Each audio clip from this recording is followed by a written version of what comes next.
Welcome to the Real News Network. I'm Sharmini Perez coming to you from Baltimore.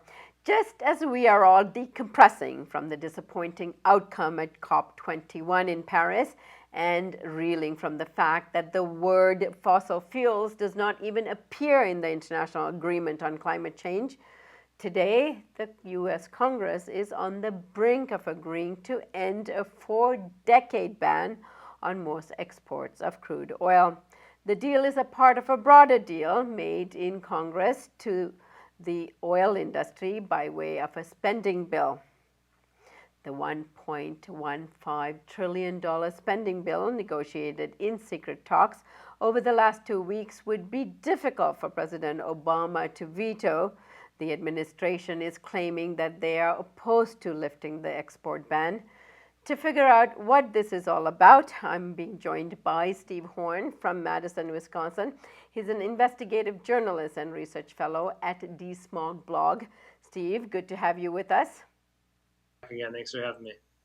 So, Steve, what is this link that's going on really between the oil industry and the climate change deniers, for example, and the corporate lobbying and congressional support for lifting this ban?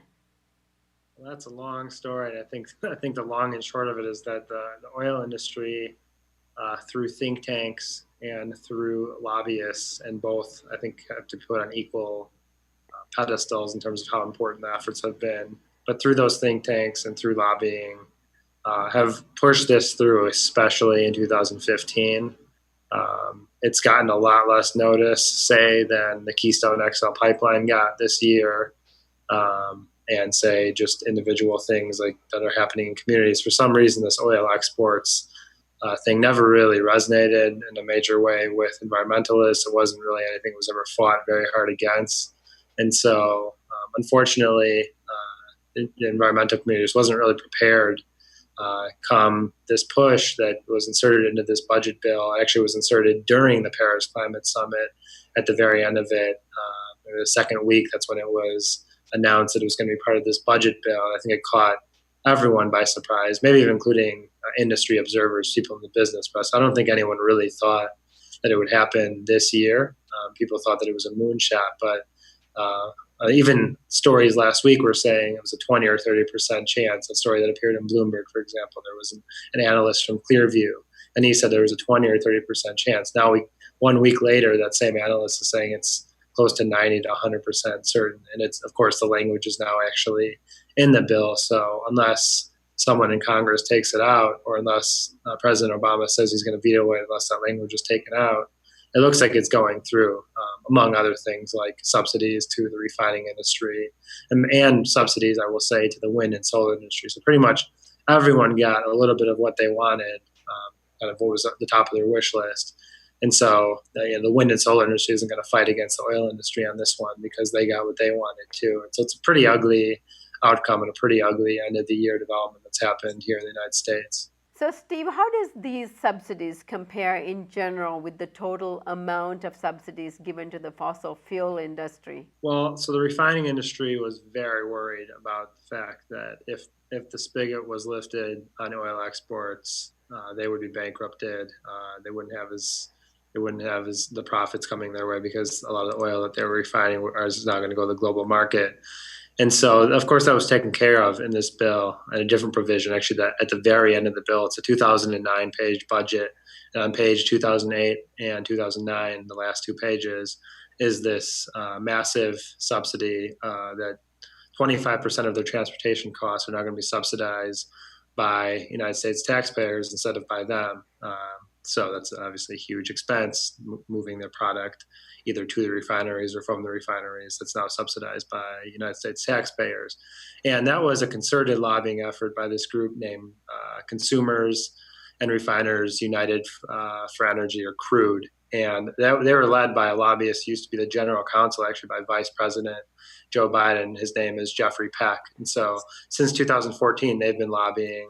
They were supposedly against exports, but it looks like actually they're not really against exports. What they really were looking for was this subsidy, which they got in this broader budget bill. Steve, give us a sense of what the magnitude of this kind of subsidies add up to the oil industry when we're trying to curtail and contain fossil fuels and carbon emissions at this time.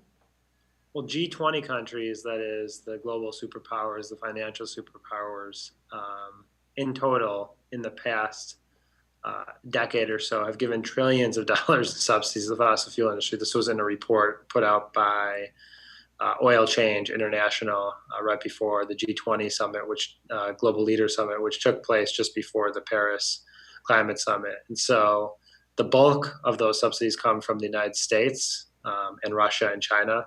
Three countries combined give by far the vast, the plurality at least of the subsidies compared to the rest of the G20. And it's in all sectors of development from cradle to grave, including spills are even subsidized. Like the BP was able to write off its huge spill in its legal settlement as a cost of doing business, for example. And so it's that's how the industry has lots of costs. It's expensive, for example, to do fracking. It's expensive, for example, to mine tar sands. It's expensive to move that stuff through pipelines.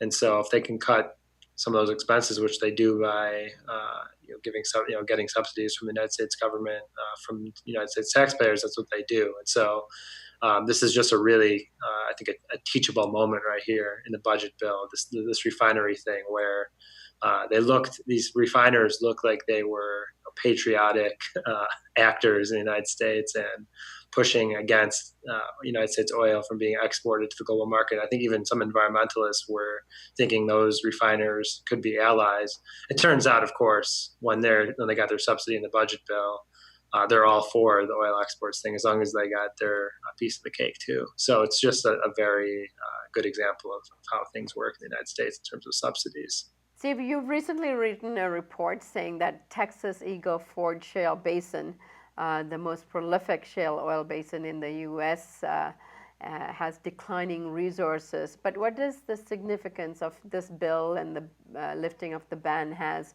on this particular case? Well, of course, the lifting of the oil export ban opens up oil to new markets around the world. And so that means that this report, which came out by the Post Carbon Institute, shows that after 6 years only of heavy drilling in the Eagle Ford Shale, in terms of its top line productivity, it's already starting to decline. And that was in spite of the fact that there were low oil prices. It didn't start declining until about halfway through the oil price decline. And it looks like, based on the trends, where they're drilling and the sweet spots, the most productive places of the basin, those are already in decline. So if they go elsewhere to try to get that oil, they're going into spots where the geology is worse, and that means it's even harder to get that oil. They have to spend even more money to get potentially less. So we're looking at, after 6 years, a slow but sure terminal decline of that field.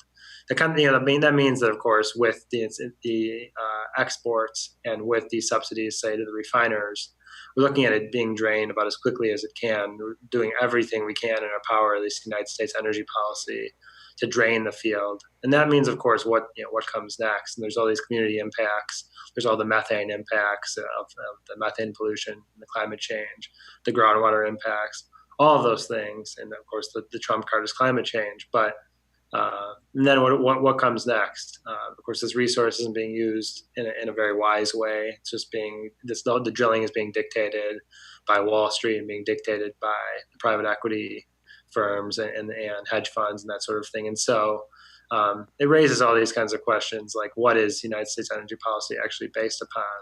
And why is there such a rampant push to do exports? And of course, I think at the end of the day, there was a story that appeared in Bloomberg right after the export ban provision was inserted into the budget bill. And Bloomberg, they were reporting that oil traders are already chomping at the bit and looking at this as just one of the biggest opportunities that's ever happened to them, the oil exports, and entirely new betting and basically their casino opportunity has ascended. And so that's what's going on here. I think you have to look at the highest levels of power, Wall Street, private equity, hedge funds, they're the ones that are dictating this, and that is why the Eagle Ford Shale is being tapped in such a rapid fire manner. And of course, this isn't strategic. It's not going to help actual everyday American people, although their trade associations and front groups will say so. But that's what's going on in the Eagle Ford Shale, and of course the Bakken Shale and other shale basins around the United States. Steve, as always, thank you so much for joining us and exposing all of this. Thanks a lot for having me. I appreciate it. And thank you for joining us on the Real News Network.